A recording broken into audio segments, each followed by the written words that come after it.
Mang ito ay napakabisa upang hanap-hanapin kanya kahit saan kayo magpunta. Gagawin niya ang lahat upang makikita kanya at makakausap. Gawin ninyo ito sa kabilugan ng buwan, kahit anong oras at araw. Ang mga kailangan nating ihanda sa ritual na ito: isang hibla ng buhok, larawan niya, kandila, at panulat.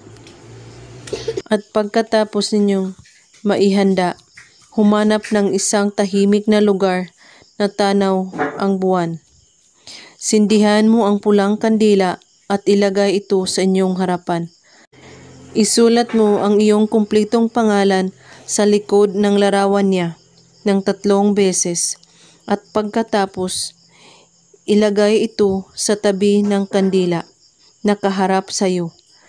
At kunin ang inyong buhok na isang hibla at ipatong ito sa larawan at banggitin ang kanyang pangalan ng 3 beses at usalin ito habang nakatitig kayo sa larawan niya.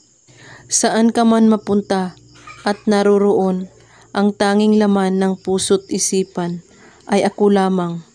3 beses mo ito ulit-ulitin at pagkatapos, kumuha ka ng papel, ibalot lahat ng sangkap pati kandila at ilagay ito sa loob ng plastik.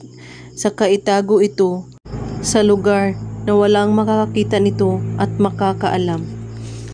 Gawin mo lang ito na may buong paniniwala at walang ibang iniisip at pagdududa. At huwag kalimutang manalangin sa ating mahal na Panginoon, araw at gabi. At kung may katanungan po kayo, ay magko-comment lang po sa baba. Maraming salamat sa panonood. May God bless us all.